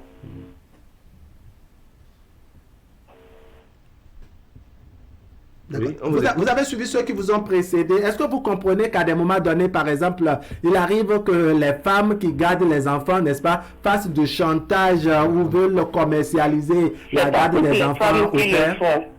C'est ça. C'est pas toutes les femmes qui le font. Et souvent, ça se fait avec ces hommes avant là. Et déjà que nous étions ensemble et tu n'arrives pas à faire ce qu'il faut. Voilà ce que certaines femmes se disent. Et c'est pas la guerre aussi. Après une séparation, ça ne devrait pas être la guerre puisque l'avenir des enfants est en jeu. Donc il faut trouver un terrain d'entente pour pouvoir gérer l'avenir de l'enfant. D'accord. Alors, si vous devrez trancher la question, qui pour garder les enfants après le divorce, vous direz quoi? Moi, je dis toujours que la femme est toujours meilleure pour la garde des enfants. C'est ça. L'homme n'est pas toujours stable et surtout après une séparation, il doit commencer à faire trouver une autre femme en même temps. C'est comme ça. D'accord. Et pour la femme, ça, il n'a pas le temps. Non. L'enfant ne serait pas sa priorité. Donc, l'éducation serait un peu bafouée de ce côté-là. D'accord. Table des rois ou table du roi. Ouais. Merci beaucoup pour votre intervention. Merci beaucoup pour votre intervention de ce matin. D'accord, on fera l'effort de connaître là où est située la table du roi pour en savoir un peu plus. Nagui Balagwe. Non, je n'ai pas fait. Ah oui, ouais. Concours à scène, nous voyons développer le tome 3. Ouais. Je disais de tout faire pour ne pas consommer la séparation. Ouais. Si la séparation est consommée, les enfants en souffrent. Maintenant, l'avenir des enfants, c'est l'enjeu principal. C'est ça. Puisque quand l'enfant se retrouve dans les mains de sa maman ou bien dans les mains de son père, ce qui est primordial, ce qui est primordial, c'est l'éducation et la réussite de ses enfants. Donc, on ne peut pas, par cause de jalousie, sacrifier l'avenir des enfants. D'accord, merci Coco Hassen Medewayon. On va prendre le tout dernier téléspectateur en ligne. Allô? Oui, merci de vous présenter. On m'appelle Tadé Jude. Tadé Jude. Tadé. Oui. Vous nous appelez d'où? Bonjour de Cotonou. Bonjour le plateau. D'accord, on vous écoute. Tadé. Mon intervention va directement vers Alipara. J'écoute. Le problème de divorce est très complexe. C'est ça. Et vous avez un cas dans votre propre famille, avec un de vos grands frères qui n'est pas sur le territoire national. Une situation que j'ai gérée personnellement, avec l'aide de votre vieux. Et c'est ce jour-là que le vieux m'a parlé un fond. Le vieux me disait, je ne suis pas du Nord. Littéralement, ça veut dire? Le monsieur est tombé. Je ne suis pas du Nord, mais je suis un Dormez-Porou. Oui. Mais la votre belle-sœur, je l'appelais Nour. Mais tout est parti d'elle. Votre frère, dont je tais le nom, a fait tous les efforts possibles. J'étais au tribunal en tant que témoin. Le beau-père y était. Le tribunal a été obligé de renvoyer le beau-père parce qu'on a dit qu'il ne pouvait pas être témoin de sa fille. Je ne veux pas appeler le nom. Moi, j'appelais la dame Nour parce qu'elle est vraiment merveilleuse. Physiquement. Votre grand frère en question n'est pas sur le territoire national. Vous en avez beaucoup qui sont à l'extérieur. Les aléas du direct. Vous êtes toujours là? Il est parti. Monsieur Tadé Jude, alors qu'il était dans une très belle contribution du vécu certainement. On va espérer qu'il nous revienne, même si on est presque à la fin de l'émission. On a suivi Koko Hassen Medewayon tout à l'heure. Oui, Nagui Balagbe, vous voulez réagir? Je suis entièrement d'accord avec Hassen Koko Medewayon quand tu dis que c'est l'enjeu c'est le bien-être des enfants, l'épanouissement des enfants. Tout à l'heure, quelqu'un disait que, je ne sais pas si c'est Ghislain, quelqu'un disait que c'est celui qui a les moyens qui garde l'enfant. Quelqu'un peut avoir le cadre où les enfants vont rester et quelqu'un fournit les moyens pour leur subsistance. Ça aussi, c'est possible. Le tout, c'est-à-dire qu'on a besoin à un moment donné de taire nos différents, ne serait-ce que sur cet aspect-là, pour voir, c'est-à-dire voir l'intérêt des enfants, c'est aussi ça. C'est s'humilier en quelque sorte. Au besoin. Ça fait partie du sacrifice en quelque sorte. C'est s'humilier pour dire bon, si le bien-être des enfants nécessite que je fasse ça, alors je le fais. Parce que en réalité c'est ça. Et il y a des parents, il y a des femmes, quand bien même elle n'a pas les moyens. Quand la femme veut garder son enfant, en réalité, en majorité, la femme veut garder son enfant parce qu'elle se dit que la nouvelle femme de leur papa là va les maltraiter. Parce que la plupart du temps, quand tu confies à 90%, l'enfant n'est pas le bienvenu chez la nouvelle femme. Et donc, la maman, anticipant déjà sur ce que peut être le comportement d'une femme qui garde l'enfant de celle qui est partie, donc préfère garder son enfant parce qu'elle veut protéger son enfant. Et vous n'êtes pas là, par exemple, et l'enfant peut être cause d'instabilité pour le nouveau foyer de l'homme, mais le nouveau foyer de la femme, généralement, c'est-à-dire que si elle est avec sa mère, que sa mère se remarie, et que sa mère se remarie, la mère est là, quand même pour protéger l'enfant, alors que vous, l'homme qui laisse l'enfant à une autre femme, vous n'êtes pas là, vous êtes tout le temps en train de partir, et quand vous revenez, c'est-à-dire qu'on vous saoule tout le temps avec l'enfant a fait ci, l'enfant a fait ça, et c'est l'enfant qui n'est pas d'elle là, qui est toujours, c'est-à-dire c'est lui le diable, quoi. Donc, il faut apprécier tout ça là au cas par cas, effectivement, et se donner les moyens de créer un bon cadre pour que les enfants puissent évoluer. Bien entendu, la situation pouvant évoluer d'une manière ou d'une autre, c'est-à-dire quoi, la mère qui est célibataire aujourd'hui, qui peut garder les enfants, peut se retrouver demain à vouloir faire sa vie, et que peut-être la garde des enfants ne soit pas tout à fait, c'est-à-dire elle n'est plus tout à fait la personne. Le nouveau mari peut dire, bon écoute, tu as 2 enfants, tu as 3 enfants, moi je suis prêt à faire ma vie avec toi, à condition que tu retournes les enfants à leur papa. Et dans ces conditions-là également, vous vous asseyez, vous discutez, Et vous voyez ce qu'il faut faire. C'est-à-dire qu'au fur et à mesure, oui, ça soit mais il faut qu'on se dise une chose. À partir du moment où il y a un enfant ou des enfants, si vous l'avez fait avec le diable, acceptez de vous asseoir pour en parler avec le diable. Vous n'avez plus le choix. Vous avez, quand on s'aime, on récolte. Le message est adressé aux deux parents. Quand on s'aime, on récolte. Le diable a été tranquille, vous êtes allé la trouver, vous êtes mis ensemble pour faire l'enfant. Vous devez vous mettre ensemble dans l'environ. Pour régler le problème. Allez, la contribution maintenant de M. Sefandé, il dit ça dépend de l'éducation des deux conjoints. Pour la plupart du temps, les gens pensent qu'il sera mieux de confier la garde des enfants à la maman, mais ce n'est pas évident. Si tu vas tomber sur une femme qui a connu la même situation, fille d'une mère chef de ménage et dont la bouche compense la taille, il ne faut jamais laisser les enfants à cette dernière. Le faire, c'est détruire une génération. C'est très difficile. Les sociologues expliquent que la transmission des valeurs intrinsèques des parents aux enfants est située entre 0 et 9 ans. Le reste est une conséquence directe de la société. C'est donc la contribution de M. Sefandé qui lui aussi nous écrit du groupe Wake Info. Nous disons merci à tous les membres qui ont réagi aussi bien par audio et vocal que nous ne pourrons pas malheureusement jouer en direct sur ce plateau. Zakiat Latundi, vous avez écouté les uns et les autres. On sent qu'il y a beaucoup de choses à dire sur cette thématique du jour qui déchaîne aussi bien passion que émotion sur le plateau et que même dans le rang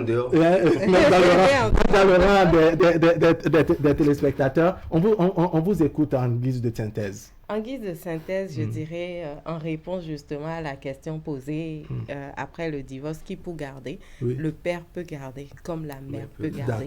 Mais il faut trouver le moyen d'établir ces accords-là dont un de nos téléspectateurs a parlé. Les accords bilatéraux, ça, ce sont les propos de Dr Awali Isaka tout à l'heure. Pour vraiment tracer le cadre approprié qu'il faut. Quelqu'un peut avoir les moyens et ne pas disposer du cadre qu'il faut et accompagner l'autre à avoir le cadre et la sécurité nécessaire, mettre les moyens qu'il faut pour permettre aux enfants de grandir. L'intérêt à sauvegarder ici, c'est l'intérêt des enfants. Donc, il faut laisser les parents, l'intérêt des parents, l'intérêt individuel pour l'homme et la femme et penser strictement aux enfants. D'accord. Koko Hassen Medewayon, c'est le table. Donc, ce serait la synthèse de vos différents tomes développés tout à l'heure. La synthèse de mes tomes, c'est que, bon, finalement, les enfants doivent réussir.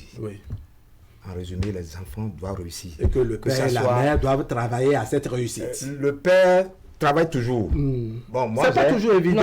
C'est peut-être pas. Je n'ai pas écouté parce qu'on connaît, on a reçu les plaintes des femmes qui qualifient des hommes d'irresponsables parce que bon, après les divorces, ils veulent pas s'occuper, ils veulent pas s'occuper des enfants. En tout cas, ils veulent pas assumer leurs responsabilités. C'est ça. Et c'est pour te dire que moi, j'ai la chance de travailler à la maison. Et que quand tu quittes le boulot, quand tu quittes l'école, tu dois me retrouver à la maison. C'est ça. Donc, c'est pour cela je décide finalement de dire non, comme je suis là tout juste pour comme du lait au feu, je suis l'enfant comme du lait au feu, alors là je peux garder l'enfant et je suis régulièrement. Je travaille à la maison, je ne vais nulle part. C'est pas très évident quand on est toujours entre deux bus ou deux avions. Non, c'est compliqué, c'est vraiment compliqué. Donc l'intérêt supérieur de la réussite des enfants, c'est ce qui est primordial. Que ça soit la séparation ou pas, tout ça là. C'est l'intérêt. À moi, il y a un langage en fond là. Et c'est une autre manière de tricherie.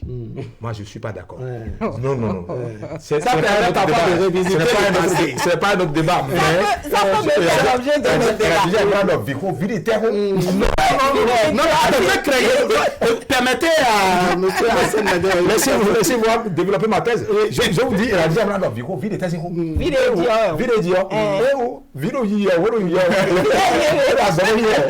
vous pensez que ça permet de revisiter parfois le passé, de tomber dans des pièges. Et alors là, c'est compliqué. Donc, la femme n'a qu'à rester là où elle est. On peut on peut m'appeler. Oui. Si l'enfant est là-bas, j'envoie l'argent. Oui. On peut appeler. Ça permet parfois aussi de se racheter. On dit parfois en Afrique et au Bénin, les mariages ne meurent pas. Ils s'évanouissent. Attention. On peut les réanimer. Vous n'êtes pas dedans. C'est fini. Ghislain Jérôme. Quelques phrases rapidement. J'ai entendu beaucoup dire que la femme aime souvent ses enfants, etc. On a connu des femmes qui se sont séparées avec leur époux et qui ont laissé 9 enfants depuis 8 ans. C'est l'exception de la règle. Non, rien demandé. Elle s'est remariée à 4 km de son mari, où se trouvent ses 9 enfants. Oui. Mais 9, elle a laissé 9 enfants. Oui. Mais depuis 8 ans, elle prend par là pour aller au marché. Peut-être qu'elle attend 9e année pour commencer par les enfants. Oui. Voilà le cas. Moi, je voudrais dire, pour revenir à ce que j'ai dit au départ de cette Comment le mari a su qu'il est à 4 km? Il tient toujours à la voie. Le mari qui remet son ex, qui prend par là pour aller au marché. Lui aussi, après avoir levé 9 enfants dedans, il laisse ça partir. Mais la femme a décidé, vous voulez quoi? Donc, lui aussi, il y a une chanson qui dit vous connaissez la suite. Ce que je disais au départ, je disais tout simplement qu'il serait quand même de bon temps qu'on laisse l'enfant à la portée de sa maman pour l'éduquer. Et j'ai mis même s'ils sont 9. J'ai mis un petit mais à côté. Mais il y a un aspect que je n'apprécie pas souvent. Oui, allons-y. Quand l'enfant se retrouve avec l'homme, c'est l'homme-là qui ferme toutes les portes à sa maman pour qu'elle puisse rentrer en contact avec son enfant, comme l'a fait notre aîné, mon cher papa Coco, Hassan Méné-Voyon. Je pense que ce n'est pas toujours la solution idéale. Comme l'a dit mon ami Alagbé tout à l'heure, l'enfant a besoin de l'éducation de sa mère comme de son papa. Si on pouvait quand même laisser quand même un petit temps aussi à sa maman de contribuer à l'éducation de l'enfant, je pense que ça ira. Très rapidement, en fait, le risque, c'est que la femme qui est partie chuchote des choses à l'oreille de l'enfant pour que l'enfant ait des comportements, etc. Et ça peut créer. Influencer. Mais en réalité, quand l'enfant, chaque fois que vous laissez l'enfant voir sa maman, si c'est vous qui avez regardé l'enfant, quand vous laissez l'enfant voir sa maman, dès que les femmes, vous savez, c'est comme ça, dès que l'enfant vient, elle veut en savoir plus. C'est-à-dire qu'elle veut savoir ce qui se passe dans le foyer, dans le nouveau foyer de son ex-mari. Et l'enfant est obligé de faire. Elle pose des questions à l'enfant et quand l'enfant donne les réponses, elle fait des commentaires, Il y a des fois même peut-être quand nous venons, mais tout ça. En réalité, tout ça là, ça peut contribuer à déstabiliser en fait l'enfant. Parce que quoi que vous fassiez, dès qu'on a dit à un enfant, voilà ton père, voilà sa mère, vous pouvez lui dire tout le mal qui existe sur cette terre, sur son père ou sur sa mère. L'enfant a une part d'amour pour ses parents que rien ne peut lui enlever. Il n'y a rien que vous puissiez lui dire. Bon, et quand vous lui dites ça, par exemple, ça dépend de l'affection que l'enfant apporte, de l'admiration qu'il porte peut-être pour cette figure parentale-là. Et quand vous dites ces choses-là, vous le déséquilibrez mentalement. Donc il faut en toute chose trouver le juste milieu. En fait, l'enfant n'a pas que besoin de gîte et de couvert. L'enfant a besoin de manger, de dormir, c'est vrai, mais l'enfant a besoin également d'équilibre, de stabilité, d'équilibre émotionnel. Voilà. Une toute dernière contribution. J'espère que je lis bien le nom. Le nom, c'est Héros Justin. Héros Justin, il a tenté la ligne, ça n'a pas été facile. Il avait d'abord envoyé un vocal qu'on ne pourra pas lire par ici, mais finalement, il s'est rattrapé à travers un message. Il dit, les enfants que nous avons ne sont pas nos enfants. Nous sommes des tuteurs pour nos enfants. Le contraire de vie de l'enfant fait partie des problèmes de la famille. Le père ou la mère de l'enfant, c'est Dieu. Avant que cette âme ne s'incarne dans ce monde physique, elle savait déjà ce problème de ses parents physiques. Donc, en réalité, nous ne devons pas faire du tout nous ne devons pas faire du tout l'inquiétude chez qui l'enfant va rester, car il a besoin seulement de guidance de ses tuteurs pour s'occuper de son contrat de vie. C'est Héros Justin qui a réagi, vous le voyez un peu, n'est-ce pas, dans une vision qui va au-delà, n'est-ce pas, je ne sais pas si il faut dire du naturel. Le spirituel fait partie de la contribution donc de monsieur Héros Justin, à qui nous disons merci. On va également dire merci à monsieur Sépandé, à docteur Awali Isaka également, Abdelbassiti Issakou, monsieur Boris Chadare, maître Boris Chadare, qui a apporté une contribution depuis Niamey au Niger. On va dire merci à Herman Metton, à monsieur monsieur Noukpognon, qui nous a appelé depuis Akpakpa ce matin, à monsieur Harold Adoussiba depuis Agla, à Kalis Maoulaoué depuis Fidjrosset, Table du Roi qui nous a appelé depuis Abomey Calavi, monsieur Atade Jude qui nous a appelé également depuis Calavi, mais qui n'est pas allé au bout de son développement, à tout ce beau monde. Donc nous disons merci. Zakiat Latunji. Merci. Merci. Ghislain Jérôme Duoquin. Merci. Nagui Balabé. Merci. Merci beaucoup à vous tous. Mesdames, Messieurs, ce serait tout pour aujourd'hui. Merci de nous avoir suivis. L'information continue sur Canal 3 Bénin. On va se retrouver vendredi pour partager le reste de notre vivre ensemble. On va se dire au revoir avec la revue de presse de Asiongbon Kanye Asiongbon. Allez, portez-vous bien.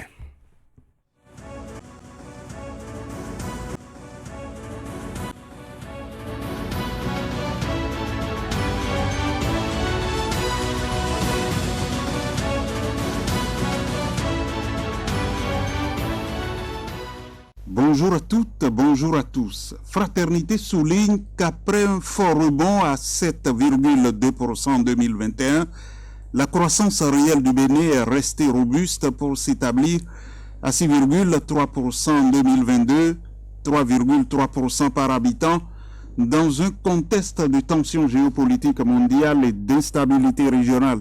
Même si elle a ralenti, la consommation privée a continué à soutenir la croissance et les investissements publics ont été revus à la hausse pour maintenir le dynamisme économique.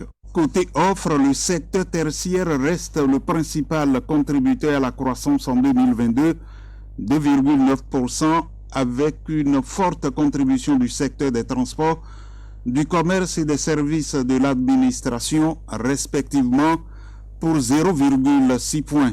Par rapport à la tendance régionale, l'inflation est dans un premier temps restée modérée en 2022, mais a significativement accéléré depuis février 2023. À fin 2022, l'inflation atteignait 2,9%, un niveau modéré expliqué par des mesures budgétaires de lutte contre l'inflation ainsi que la bonne saison agricole 2022 pour les cultures vivrières. Le journal d'affirmer que la croissance est restée robuste au prix d'une politique budgétaire expansionniste. L'événement précis renseigne que les 7 sages disent non aux députés de l'opposition dans le cadre du recours contre les désignations du bureau du Parlement. Le Grand Matin ajoute que la désignation des nouveaux membres de la 7e mandature de la Cour constitutionnelle par le bureau de l'Assemblée nationale du Bénin n'est pas contraire à la Constitution. C'est la décision rendue par les sages de la haute juridiction le jeudi 29 juillet 2023. Le matinal explique que la Cour constitutionnelle 7e mandature a tranché le recours en inconstitutionnalité du sieur François Sodinou contre la désignation de professeur Dandi Niamou par le bureau de l'Assemblée nationale pour siéger à la haute juridiction. Selon les conseillers, l'envoi de l'universitaire en qualité de juriste de haut niveau par le Parlement ne viole pas la Constitution. Déduction de Bénin intelligent, les critères de grande moralité et probité essentiels à cette position ne sont pas remis en cause. Une semaine plus tôt, le rapporteur de la Cour constitutionnelle avait déjà présenté un rapport disculpant la conseillère Niamou. Dans la suite, le Soleil Bénin Info annonce que le certificat d'études primaires 2023 a révélé un taux de réussite encourageant au Bénin avec un total de 81,29% des candidats déclarés admis. Les résultats varient selon les départements. Bénin Intelligent affiche que 81,29% des candidats à l'examen du certificat d'études primaires session de juin 2023 sont déclarés admis. Les résultats ont été dévoilés le jeudi 29 juin par le directeur des examens et concours du ministère des enseignements maternels et primaires à travers un point de presse à Porto Novo. Les chiffres communiqués placent le département du Plateau en tête avec 88,94% de réussite, suivi du Borgou et du Littoral 87,23% et 86,91%. Les départements de l'Atakura et de l'Alibori ferment la marche avec respectivement 68,81% et 65,95%. Dans sa parution du jour, le matinal indique que quoique n'étant pas endémique, le fléau de la corruption continue d'avoir droit de cité dans certaines administrations publiques béninoises. Des cadres trempés dans les mailles de la prévarication et du détournement des deniers publics continuent de braver l'arsenal répressif mis en place sous le magistère de Patrice Talon. Les derniers cas en date sont relatifs aux malversations financières opérées par divers cadres de la Société béninoise d'énergie électrique et de la Haute Autorité de l'audiovisuel et de la communication. Le Soleil Bénin Info écrit que l'enquête se poursuit, mais les Béninois sont pressés de savoir ce qui s'est passé. En effet, les ressources distraites à la Société béninoise de l'énergie électrique sont celles, clarification de Wilfried Léandre Houledi, destinées aux agents des impôts. La loi a prévu des commissions pour eux et ils ont leurs pratiques internes pour les récupérer et les gérer. Il semble que l'un d'entre eux et quelques autres se sont montrés habiles pour se servir de cette cagnotte. Le Grand Matin le rapporte qui souligne que le gouvernement mise sur la bonne gouvernance, selon le porte-parole qui ajoute que c'est la bonne gouvernance qui fait que nous réussissons à mobiliser davantage de ressources aujourd'hui, aussi bien à l'intérieur qu'à l'extérieur du pays. Et puis Fraternité a noté hier jeudi une foule impressionnante et une forte sonorisation jeudi 29 juin sous un soleil ardent à la place publique de l'Étoile Rouge de Cotonou. La marche verte organisée par Monseigneur Roger Goumbedji, archevêque de Cotonou. Une forte mobilisation des fidèles saute aux yeux, de même que la présence massive du clergé, des religieuses de divers instituts. Raison de cette marche, explique le journal rapportant l'archevêque, l'usage des sachets plastiques devient pour nous aujourd'hui un mode de vie, une pratique dont il nous est difficile de nous départir. Notre marche de cet après-midi revêt alors toute son importance, a-t-il signalé. Aussi a-t-il exhorté les populations à dire non aux mauvaises pratiques relatives à l'usage des déchets plastiques. Pour Monseigneur Roger Goumbedji, aujourd'hui que jamais, les hommes et femmes de notre temps sont appelés à prendre pleinement conscience de leurs mauvais comportements qui sont à la base de la destruction de l'écosystème, un bien divin, et de la pollution de l'environnement, notre patrimoine commun. Merci d'avoir suivi la revue de presse.